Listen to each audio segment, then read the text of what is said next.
Apa tidak cukup masalah yang kamu buat, disimpan di mana otakmu Harsa? Masih terdengar pekikan kemarahan Surya, Dara gegas mengajak Kemala menjauh. Tidak ingin membuat wanita yang sudah melahirkannya semakin sakit karena malu. Cukup dia merasakan kecewa karena pengkhianatan yang dilakukan Citra dan Harsa, tapi jangan sampai Kemala semakin tersiksa. Berharap setelah ini mata hati Kemala akan terbuka kalau Citra tidak akan bisa berubah seperti harapannya. Dara, Bunda malu denganmu. Kemala terisak dan menghentikan langkahnya. Bunda jangan sedih, ini bukan salah Bunda. Dia memang J4 Lang, ups keceplosan. Sudahlah, kita tunggu keputusan Opa Jaya. Sedangkan di kamar Harsa, pria itu tidak bisa mengelak dengan alasan apapun. Waktu Dara yang melihat kejadian yang sama, tidak banyak yang terjadi dengan hidupnya, tapi kali ini berbeda. Hidupnya pasti berubah dan semua karena dia mudah tergoda dan Citra si penggoda. Pah, aku bisa jelaskan. Ini bukan seperti yang kalian lihat. Dijebak, kami ini dijebak. Dara, ya, Dara. Dia biang keladinya. Mana mungkin aku mengkhianati Mas Pandu.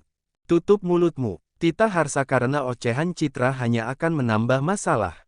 Kalian tutup mulut dan cepat berpakaian. Surya meninggalkan kamar bahkan sempat membanting pintu dengan kencang. Ini semua karena kamu. Citra berteriak lalu melemparkan bantal ke tubuh Harsa.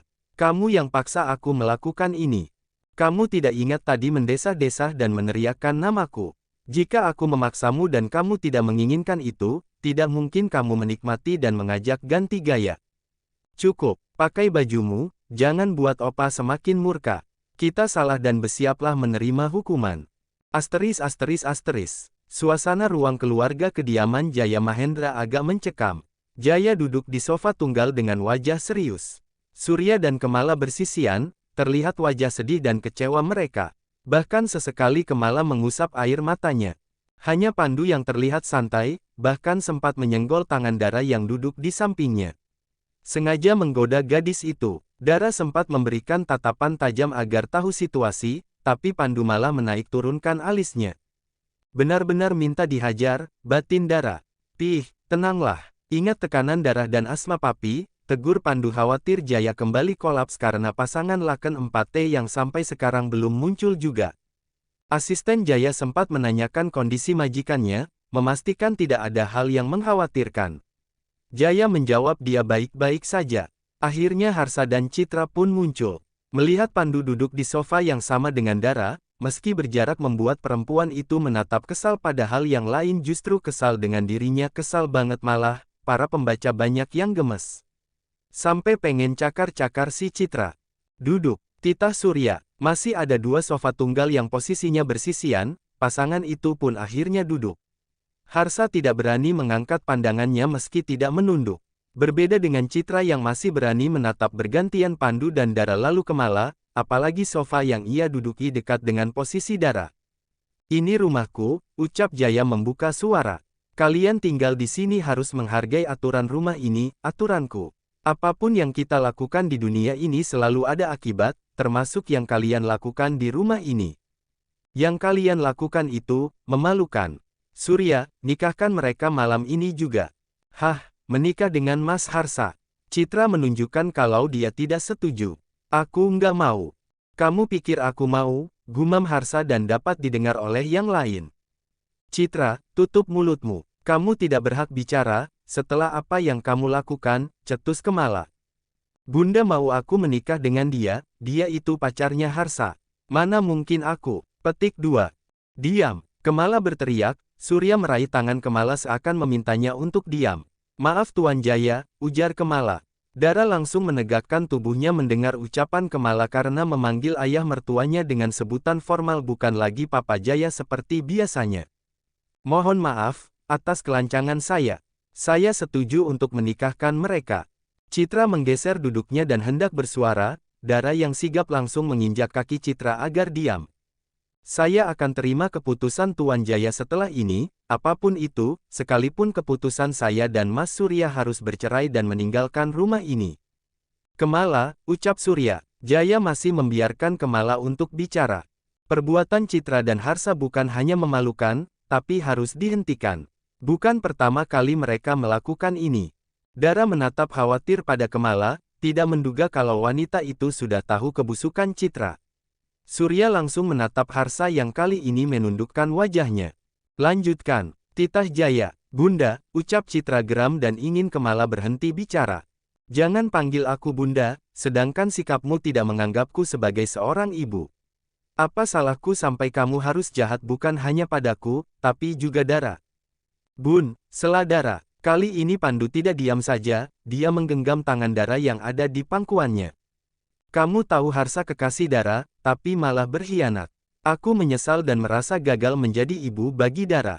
Tidak ada dia sampaikan kalau kalian sudah melukainya, membuatnya kecewa bahkan bersikap biasa saja ketika aku dan Mas Surya menikah, tutur Kemala menunjuk wajah Citra dan Harsa. Segera nikahkan mereka agar tidak lagi berbuat zina. Aku dijebak, ini bukan salahku. Hubunganku dengan Mas Harsa itu masa lalu kami sudah berakhir, ungkap Citra. Dijebak, siapa yang menjebakmu? Dirimu sendiri, cecar Pandu.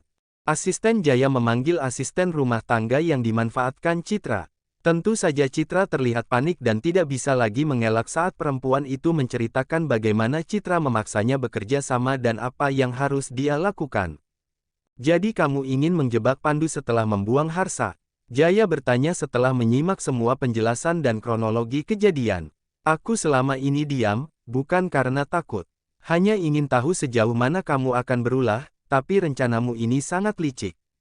Sebelum Surya dan Kemala menikah, aku sudah mendapatkan informasi tentang kalian. Termasuk juga hubungan segitiga Dara, Harsa dan kamu, Citra. Kamu bukan putri kandung Kemala, jadi bukan sebuah masalah untuk menolak pernikahan putraku. Opa, aku. Jaya mengangkat tangannya agar Citra diam. Urus segalanya sekarang, panggil aku kalau sudah siap, ujar Jaya lalu berdiri. Asistennya sigap dan langsung membawa Jaya meninggalkan ruangan. Aku tidak ingin menikah dengan Harsa, ujar Citra sambil berdiri. Lalu dengan siapa, Pandu? Tanya Kemala. Kamu pikir Pandu mau denganmu yang sudah rusak? Kamu menolak menikah dengan Harsa, tidak masalah bagi keluarga ini. Aku dan Dara pun tidak masalah kalau harus terusir karena ulahmu, tapi jangan harap aku masih mau menerimamu. Hiduplah sendiri dan mandiri, kita lihat apa bisa kamu melanjutkan hidup. Beraninya kamu bicara begitu, setelah apa ayahku tiada. Tidak ingat apa yang sudah pria itu berikan untuk kalian, hardik Citra. Tutup mulutmu Citra, apa kamu bot 0H atau amnesia? Bisnis ayahmu bangkrut, Bunda yang kerja keras selama ini, sentak Dara. Kamu boleh menolak lalu pergi dari rumah ini. Silahkan hitung berapa uang ayahmu yang terpakai oleh Kemala dan Dara, seru Surya. Mas, tegur Kemala, betul itu, aku juga masih sanggup mengembalikan untuk yang dipakai Dara. Ayo sebutkan. Pandu kembali menimpali. Tenang saja sayang, uangku banyak, canda Pandu pada Dara dan langsung mendapatkan cubitan di perut oleh tangan Dara. Aku tidak akan menahanmu Citra, katakan saja mau menikah atau tidak. Mereka sudah memberikan penawaran, ujar Harsa. Kamu setuju kita menikah? Tanya Citra pada Harsa. Tidak ada alasan untuk menolak, kita perbaiki hidup kita. Lagi pula tidak mungkin Pandu akan melirikmu dan Dara kembali padaku. Yang ada mereka ingin melut 4 hai kita, jawab Harsa. Jawab Citra, aku akan hubungi kerabatmu sebagai wali kalau kamu menerima pernikahan ini, tutur Kemala. Citra menatap Pandu dan Dara. Rasanya masih tidak rela kalau ia harus pasrah. Namun, kalau dia diusir, di mana ia harus tinggal dan siapa yang akan membiayai hidupnya? Paling tidak menjadi istri Harsa, masih bisa hidup enak meski tidak menjadi ratu di rumah itu. Baiklah, aku mau. Karena kalian bersalah, ada sanksi untuk kalian. Aturan yang tidak boleh dilanggar setelah kalian menikah, tutur Surya. Hah, aturan? Tanya Citra, tidak mengerti aturan apa yang harus dia dan Harsa patuhi. Kerabat dari pihak keluarga ayah Citra yang akan menjadi wali nikahnya sudah hadir. Karena mendadak tidak ada waktu untuk mencari pakaian baru, pasangan itu menggunakan pakaian seadanya. Harsa dengan setelan putih hitam ditambah jas dan peci, sedangkan Citra hanya kebaya biasa. Hampir jam 10 malam saat semua yang dibutuhkan untuk hadir, sudah berkumpul di kediaman Mahendra. Ada penghulu, ketua RT setempat, 2 orang kerabat dari pihak Citra sebagai wali dan saksi. Tidak terlihat wajah ceria dan berseri dari pasangan pengantin itu, terutama Citra, setelah Surya memutuskan selama 2 tahun Harsa tidak bisa menjual saham atau mengambil depositonya. Artinya mereka hanya bisa menggunakan penghasilan rutin Harsa sebagai wakil manajer HRD. Bun, sudah dong, ujar Dara karena Kemala masih terlihat sedih dan kecewa. Bunda malu, sayang, kita hadapi ini sama-sama, kita terima apapun keputusan Opa, ungkap Dara. Ayo, sepertinya akan dimulai, ajak Dara karena Kemala sejak tadi berada di dapur. Tidak sampai 1 jam proses ijab kabul pun selesai, semua pihak yang terlibat sudah meninggalkan tempat. Citra masih menatap tumpukan rupiah senilai 2 juta sebagai mas kawinnya. Hanya itu yang ada di dompet Harsa dan Jaya melarang Surya memfasilitasi untuk mas kawin dan serta menarik fasilitas kemewahan untuk pasangan itu sebagai sanksi atas kesalahannya. Pernikahan kalian akan ada yang mengurus kekua, jadi jangan main-main dengan hubungan kalian, nasihat masih keluar dari mulut Surya. Tidak ada honeymoon apalagi sampai Harsa harus cuti, dia baru saja dipindah tugaskan karena ulahnya di perusahaan. Citra menoleh ke arah Harsa di sampingnya. Masih berharap mendapatkan segalanya dari Harsa putra satu-satunya Surya, nyatanya ia seperti menikah dengan laki-laki biasa. Kemala, panggil Jaya. Tidak ada yang akan aku usir dari rumah ini. Masalah Citra sudah selesai, apa yang terjadi ke depan itu masalah mereka. Kamu tetap istri Surya dan tetaplah begitu. Dara tersenyum pada Kemala dan mengusap pelan punggung wanita itu. Dan kamu Pandu, ucap Jaya lagi. Pandu yang sejak tadi tidak melepaskan pandangannya dari kekasih hati, menjadi perhatian karena dipanggil Jaya. Jangan macam-macam dengan Dara, aku tahu kalian ada hubungan.